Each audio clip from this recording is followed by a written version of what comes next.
Yeah, now everything is proper. Let us start again with the second chapter, periodic classification of elements. जैसे हमने gravitation quickly revise किया बच्चों, ये chapter भी हम क्विक रिवीजन करेंगे इसका।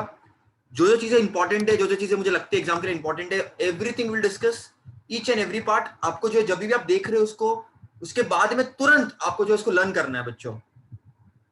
एंड ऑलवेज रिमेंबर, अपना टाइम नहीं, जमाना आएगा, दौर आएगा। And before we start with anything, you should know matter is of three types: elements, mixtures and compounds. Elements मतलब क्या? किसी भी एक चीज से बना हुआ है, किसी भी एक एटम से बना है।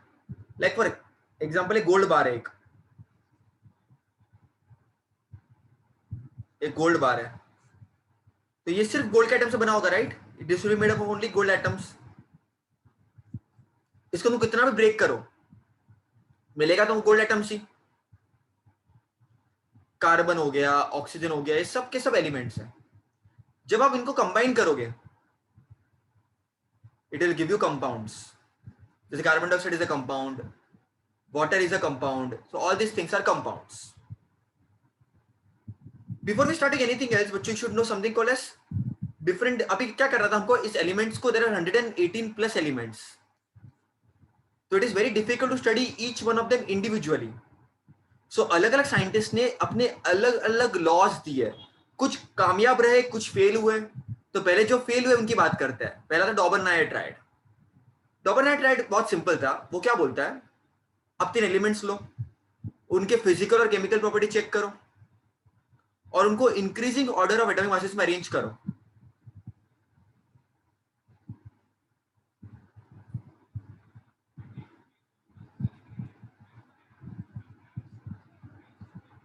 एटॉमिक मासेस के हिसाब से अरेंज करो।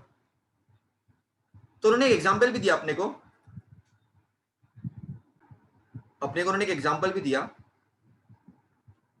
लिथियम, सोडियम, पोटेशियम, लीना के। लिथियम का एटॉमिक नंबर बच्चों, अगर तुम मास नंबर देखोगे तो इट इज 6.9, सोडियम का इट इज 23 एंड पोटेशियम का इट इज 31.1।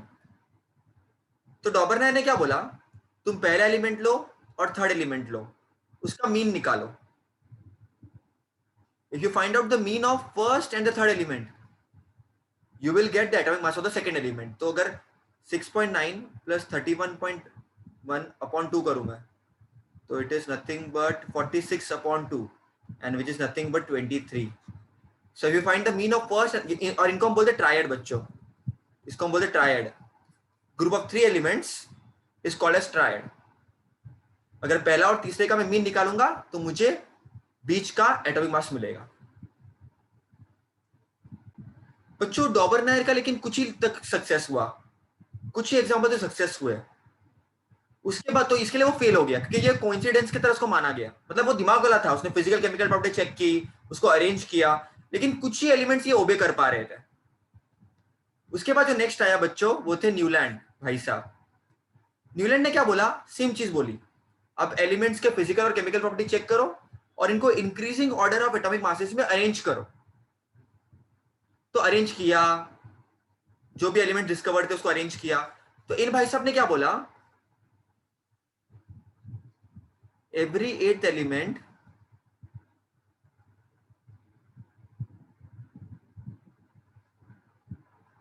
एक सेकंड बच्चों, इसको मैं अंदर थोड़ा ले लेता हूं। Every 8th element would have property similar to the first element.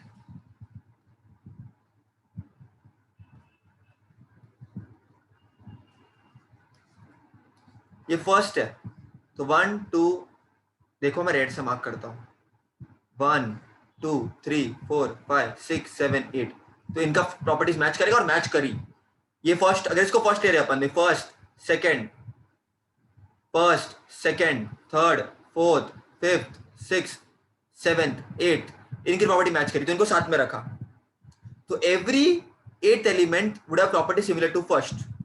और इसने इसको कंपेयर किया किससे, सा सा रे गा मा पा धा नी सा। तो पहला और 8 सा से शुरू होता है, सा से खत्म होता है। वैसे ही उनमें है डो रे मी फा सो ला टी डो। तो ये he compared this to music found in octaves, compared this to music found in octaves। इसीलिए इसके लॉ को हम न्यूलैंड्स लॉ ऑफ ऑक्टेव्स ही बोलते हैं बच्चों। सब सही चल रहा था बच्चों। फीचर क्या थे न्यूलैंड के? बहुत सिंपल था। एवरी मतलब उन्होंने स्टार्ट किया था हाइड्रोजन से, ऑल द वे थोरियम तक गए वो। पेज नंबर 17 में तुमको मिल जाएगा।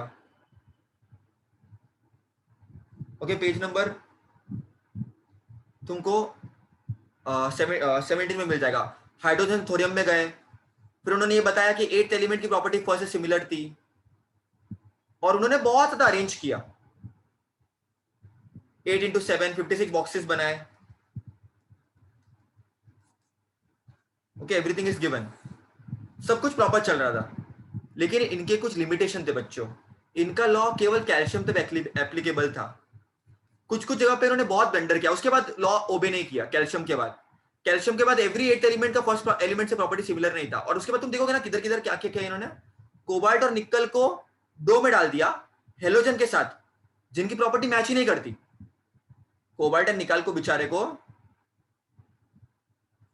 डाल दिया डो के साथ, हेलोजन के साथ। हेलोजन किधर, कोबाल्ट निकल किधर। कोबाल्ट और निकल मेटल है, हेलोजन तो ग्रुप 17 का आता है, अगर किसी ने बच्चे ने पढ़ा होगा। तो प्रॉपर्टी मैच ही नहीं करती। फिर किधर किधर दो एलिमेंट को साथ में डाल दिया। तो ये सब चीजें उन्होंने गलत की बच्चों, and that was the limitation of Newlands law बच्चों। I am quickly revising it. Okay, cobalt and nickel को दो ग्रुप में डाल दिया हेलोजन के साथ, जिनकी प्रॉपर्टी मैच ही नहीं करती, और किधर किधर दो बॉक्स कोबाल्ट एंड निकल को साथ में डाल दिया। तो ये चीजें उन्होंने गलत की बहुत सारी। तो ये लिमिटेशंस थे बच्चों। जो नेक्स्ट जो है वो मेंडेलीव लॉ है। अब ये बहुत सही बंदा था, इसने भी फिजिकल और केमिकल प्रॉपर्टी चेक किया। लेकिन ये पहले इंसान थे जिन्होंने प्रॉपर टेबल बनाया।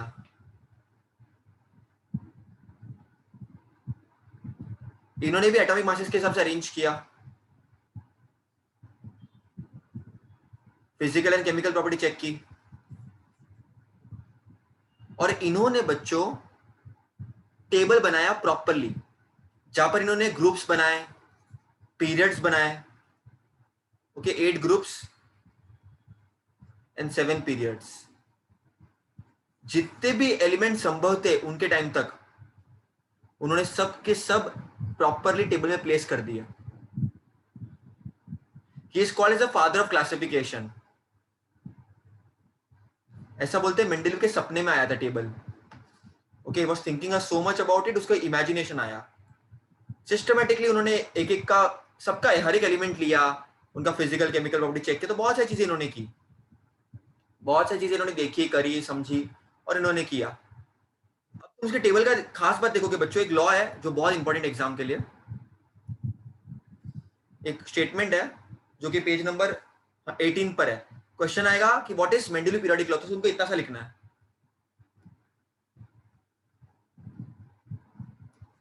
Properties of elements are periodic function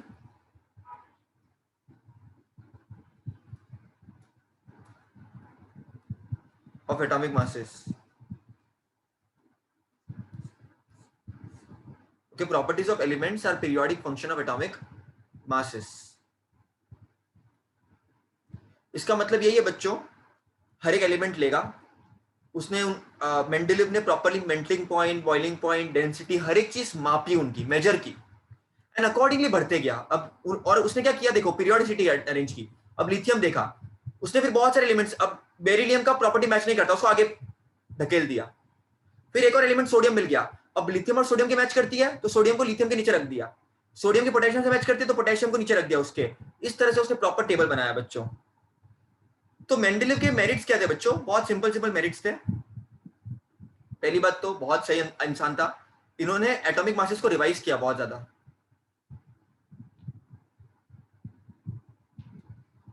जो गलत गलत पहले मासेस थे उनको भी रिवाइज किया उन्होंने। एक एग्जांपल भी दिया बुक में। पहले बेरिलियम का मास मानते थे, पहले ऐसा मान लेते कि बेरिलियम का मास इज 14.09, लेकिन उसको चेंज किया, 9.4 रखा, जो कि एक्सेप्टेड वैल्यू है अभी फिलहाल, तो उसको करेक्ट किया बच्चों और प्रॉपर्ली टेबल में अरेंज किया। बेरिलियम के बाद बोरॉन, देखो बेरिलियम और उसके बाद बोरॉन। पहले प्रॉपर नहीं था, पहले ऐसा लगता था बेरिलियम का मास 14.09 है, तो उस लॉजिक से तो नाइट्रोजन के भी आगे आना चाहिए बेरिलियम, क्योंकि टेबल को कैसे अरेंज किया, increasing order of atomic masses, छोटे से ज्यादा, छोटा वजन वाला फिर बड़े वजन वाला, तो इसको करेक्ट करके प्रॉपर टेबल में डाला। फिर सेकंड क्या था बच्चों, उन्होंने बहुत सारे elements were yet to be discovered, देखो इनके नीचे तुमको दिख रहा है equal to 44, equal to 68, equal to 72, तो बहुत सारे डिस्कवर भी नहीं हुए थे, तो उसको उन्होंने नाम रखा Ekka aluminium, Ekka silicon, Ekka boron, ऐसा उन्होंने नाम रखा। और इन्होंने प्रॉपर्टीज भी प्रिडिक्ट की इनकी, और जब एक्चुअली वो डिस्कवर हुए बच्चों, तुम बिलीव नहीं करोगे, Ekka aluminium when it was discovered letter it was gallium, Ekka silicon was germanium, Ekka boron और स्कैंडियम, और इन सब की प्रॉपर्टी एकदम मैच हुई बच्चों, इसलिए इनको जीनियस बोलते हैं। इन्होंने क्या सोचा, अच्छा इसके नीचे कोई तो एक एलिमेंट फ्यूचर में होगा जो एल्यूमिनियम की तरह होगा, तो जो एल्यूमिनियम की प्रॉपर्टीज थी उसकी हूबहू प्रॉपर्टीज बता दी, तो दिमाग वाले थे, इनको पता था कि कुछ ना कुछ आगे आएगा, तो इन्होंने नाम रखा एक्का। एक्का एक संस्कृत वर्ड है, जैसा एल्यूमिनियम जैसा, सिलिकॉन जैसा, बोरॉन जैसा, और बाद में जब डिस्कवर हुआ तो प्रॉपर्टीज मैच की, when later discovered properties were matched. And last point बच्चों, इनका लास्ट पॉइंट है बच्चों, वो भी बता देता हूं तुमको मैं। देखो जब तक तुम लोग को अभी तो पता ही नोबल गैस क्या है, जो रिएक्ट नहीं करते किसी के साथ, लेकिन जब तक मेंडेलिव पे लॉ दे रहा था बच्चों, जब मेंडेलिव ने अपना लॉ दिया, पूरा प्रॉपर दिया, तब तक noble gas were not discovered.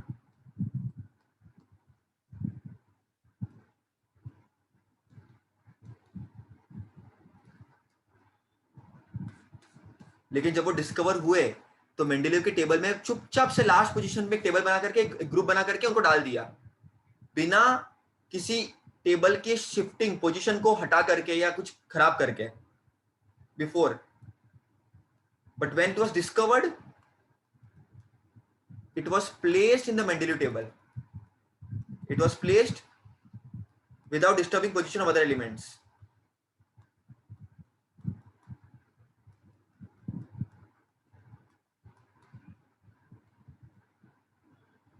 So without disturbing the position of other elements, it was placed properly, and that was the biggest thing that he could have done. तो अगर merits पढ़ रहे हो तो कुछ उसके नुकसान भी होंगे, कुछ डीमेरिट्स भी होंगे। इसका पूरा का पूरा टेबल बच्चों एटॉमिक मासेस के हिसाब से था। तो इसका पहला डीमेरिट उसकी वजह से हुआ, कोबाल्ट एंड निकल की वजह से। कोबाल्ट और निकल दोनों का भी वजन 58 था, होल नंबर वजन। ऐसे तो पॉइंट में डिफरेंस, उस टाइम पे सोफिस्टिकेटेड टूल नहीं थे इतने, तो इनका होल नंबर मास 58 था। तो पहले निकल को रखे या कोबाल्ट को रखे वाज अ प्रॉब्लम। दोनों का होल नंबर मास 58 है, तो पहले मैं कोबाल्ट को रखूं फिर निकल को रखूं, या पहले निकल को रखूं कोबाल्ट को रखूं, तो प्रॉब्लम हो गई उसकी वजह से। किसको पहले रखना है, किसको बाद में रखना है, दुविधा आ गई। इसको मान दूं तो ये नाराज हो जाएगा, और इसको मान दूं तो ये नाराज हो जाएगा, तो किसको पहले रखे वो प्रॉब्लम था। सेकेंड पॉइंट ये बच्चों, आइसोटोप्स। अब आइसोटोप्स में क्या होता है बच्चों, जैसे कार्बन 12 है, कार्बन 13 है, कार्बन 14 है, इन सब का एटॉमिक नंबर सेम होगा, लेकिन they have different atomic mass number. तो अब किसको रखे टेबल में, कार्बन, कार्बन कौन सा ही है, कार्बन 12 को रखे, कार्बन 13 को रखे, कार्बन 14 को रखे, किसको रखे, है ना। तो यहां पर आइसोटोप्स की भी प्रॉब्लम थी, जगह तो एक ही मिलेगी। जैसे तुमको शादी में बुलाया है, पत्रिका दी है तुमको, खाली 2 लोगों को बुलाया है, तो तुम 2 लोग ही जा सकते हो, या कभी कभी किसी एक को ही बुलाते हैं तो एक ही इंसान जा सकता है। तो यहां पर तो 3-3 है, कार्बन 12, कार्बन 13, कार्बन 14, तो किसको प्लेस करें, तो समस्या शुरू हो गई बच्चों। अगर तुम सोचोगे कि एक ही बॉक्स में फिट करोगे तो वो भी पॉसिबल नहीं है। कार्बन 12 एक ही बॉक्स में, कार्बन 12, 13, 14 नॉट पॉसिबल। और एक ही पोजीशन देनी है, तो रखे कैसे इसको, करे तो करे क्या, बोले तो बोले क्या। ये सब उसके नुकसान है। कोबाल्ट निकल का होल नंबर से, इसको तो कोबाल्ट निकल का प्रॉब्लम वो नहीं था, कोबाल्ट निकल का प्रॉब्लम ये था कि दोनों की 58 होता है होल नंबर एटॉमिक मास, तो पहले किसको रखे बाद में किसको रखे तो प्रॉब्लम मालूम ही नहीं है। अच्छा ये वजन पे बेस्ड था बेटा, तो अगर मैं तुम्हारे क्लासरूम में कोई भी रैंडम दो बच्चे लूं, एक का वजन समझो है 117, एक का 122 हो सकता है, रैंडमली मैंने कुछ ले लिया समझो फॉर एग्जांपल, तो इनके बीच में कितने सारे एलिमेंट्स होते हैं हमको कैसे मालूम? Okay we don't know. 117 के बाद कितने सारे और होंगे, फिर 122, फिर 129, so there was a lot of difference. Page number 20 पे देखना बच्चों, third point, it was difficult to predict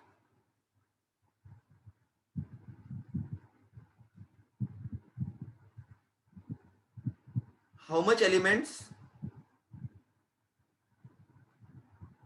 could be in between two heavy elements। तो जो भारी एलिमेंट्स है उनके बीच में कितने एलिमेंट्स उसके हम प्रिडिक्ट नहीं कर सकते बच्चों, that was a problem. And fourth point was hydrogen को प्लेस करना। हाइड्रोजन की प्रॉपर्टी अल्कली मेटल से भी सिमिलर थी, जो ग्रुप 1 है बच्चों, आगे तुमको क्लियर समझेगा और भी, और हेलोजन से भी सिमिलर थी जो कि ग्रुप 17 है। तो किधर रखे फिर हेलोजन को? अल्कली मेटल में रखे, इधर रखे। तो ये 4 पॉइंट्स थे बच्चों जो बहुत इंपॉर्टेंट एग्जाम के लिए। ओके बच्चों, so let us see now for this video last topic modern periodic table. Mendeleev ने वजन के हिसाब से अपना अरेंजमेंट किया था। मैं हमेशा बच्चों को बोलता हूं एक क्लासरूम में दो लोगों का वजन सेम हो सकता है लेकिन रोल नंबर सेम नहीं हो सकता। तो मॉडर्न वाले ने क्या किया, एटॉमिक नंबर के हिसाब से अपना अरेंज किया। तो चेंजेस क्या था, सिर्फ इतना चेंजेस था। मेंडेलीव बोलता है कि properties of elements are periodic function of atomic masses. Modern periodic law क्या बोलता है, properties of elements are periodic function of atomic number. Because दो लोगों का वजन सेम हो सकता है लेकिन रोल नंबर सेम नहीं हो सकता बच्चों। तो modern periodic law was a very very interesting law. यहां पर बहुत सारे नए एलिमेंट्स है, 118 एलिमेंट्स है। यहां पर 18 ग्रुप थे बच्चों, 18 ग्रुप, 1 2 3 4 5 ऐसे 18 ग्रुप, और 1 2 3 4 5 6 7 7 पीरियड थे बच्चों। और मेंडेलीव के जो भी प्रॉब्लम थे, आइसोटोप्स के प्रॉब्लम, अभी यहाँ पर वजन देखना ही नहीं अपने को। अगर वजन देखने का ही नहीं है तो प्रॉब्लम ही नहीं है। कोबाल्ट निकल का अलग अलग रोल नंबर होगा, अलग अलग एटॉमिक नंबर होगा, लेकिन हाइड्रोजन की समस्या अभी भी थी बच्चों। अच्छा मॉडर्न पीरियोडिक लॉ में सबसे इंपॉर्टेंट चीज है बच्चों ब्लॉक्स। ये ग्रुप 1 है, ये ग्रुप 2 है, ये ग्रुप 13 to 18 है, ये ग्रुप है 3 to 12, सॉरी 3 to 12 है ये ग्रुप, ये 13 ग्रुप नंबर, ये 13 से 18 है बच्चों। ओके, और नीचे ये एफ ब्लॉक है। तो ये मॉडर्न पीरियोडिक टेबल बच्चों पूरा का पूरा 4 ब्लॉक्स में डिवाइडेड है।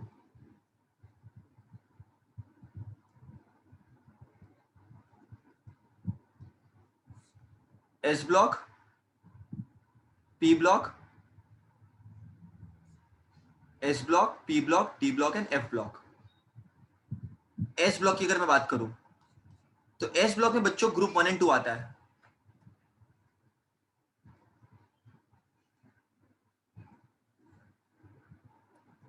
मतलब ये वाला ग्रुप, ग्रुप 1 and 2, ग्रुप 2, इसमें केवल मेटल्स मिलेंगे तुमको।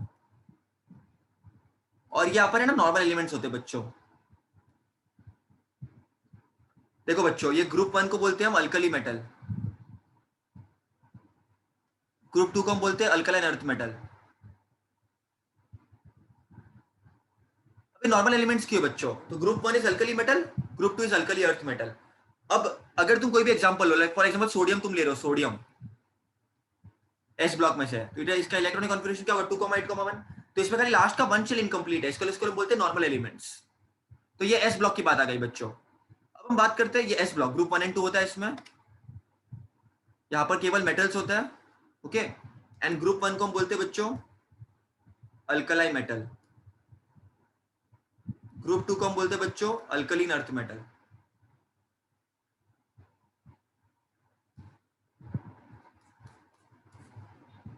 बच्चों अगर हम देखेंगे डी ब्लॉक, डी ब्लॉक में आता है ग्रुप 13 टू 18, इधर से लेकर के इधर तक, तो ग्रुप 13 टू 18 आता है, सॉरी मैं क्या बोल रहा हूँ, ग्रुप 3 टू 12 आता है इसमें। सर आप थक गए आज बहुत ज्यादा। इसमें आ जाता है बच्चों ग्रुप 3 टू ग्रुप 12। इसमें केवल मेटल्स होते हैं बच्चों, और यहाँ पर ट्रांजिशन मेटल्स होता है। इसके लास्ट के 2 ऑप्शन इनकम्प्लीट होता है। आपको पेज नंबर 21 पे दिखेगा बच्चों ये। फिर आता है बच्चों पी ब्लॉक। अब पी ब्लॉक बहुत इंपॉर्टेंट है। पी ब्लॉक पूरे के पूरे टेबल को डिवाइड करता है। यहां पर जिगजैग लाइन तुमको दिखेगा, जिगजैग लाइन। उसके लेफ्ट हैंड साइड में पूरा मेटल दिखेगा तुमको, केवल मेटल। राइट हैंड साइड में केवल नॉन मेटल, और बीच में तुमको मेटलॉइड देखने मिलेंगे बच्चों। तो पूरे टेबल को 3 पार्ट में डिवाइड करता है, एक तो metal, non metal and metalloid. यहां पर होता है ग्रुप 13 टू ग्रुप 18। इंपॉर्टेंट के लिए, ऑब्जेक्टिव के लिए इंपॉर्टेंट क्या है, ग्रुप 17 को हम लोग बोलते हैं बच्चों हेलोजन, ग्रुप 18 को हम बोलते हैं बच्चों जीरो ग्रुप या इनर्ट गैस। ऑब्जेक्टिव के लिए बहुत ज्यादा इंपॉर्टेंट है बच्चों। और डी ब्लॉक का जो बचा कुचा पार्ट है उसको हम बोलते हैं एफ ब्लॉक, नीचे वाला। इसमें हमको एक्टिनाइट और लैक्टिनाइट सीरीज होती है बच्चों। तो ये ब्लॉक्स के बारे में इतना आपको अच्छी तरह से पता होना चाहिए। The only letter that does not appear in the periodic table is J. J appear नहीं होता, बाकी सब अपीयर होता है बच्चों। नेक्स्ट जो लेक्चर आएगा उसमें हम पीरियोडिक टेबल्स पढ़ेंगे, गिव रीजंस पढ़ेंगे, valency, atomic radius, metallic and non metallic properties. तो पार्ट 2 होगा और चैप्टर खत्म हो जाएगा अपना। तो ये चैप्टर में बेसिक जो मैंने बताया आपको उतना पढ़ो, नोट्स रिवाइज करो, गो थ्रू कर लो, टेक्स्ट बुक अच्छी तरह से पढ़ लो, एंड दैट्स इट। इस तरह से चैप्टर बेटा खत्म करते चलो एक पे एक। टाइम वेस्ट बिल्कुल करना नहीं है, राइट। अच्छी तरह से नोट्स वोट्स पढ़ना है और इसी तरह से बच्चों आपको चीजें कंप्लीट करनी है ना। इसी तरह से आपकी चीजें अच्छी तरह से बच्चों हो पाएगी।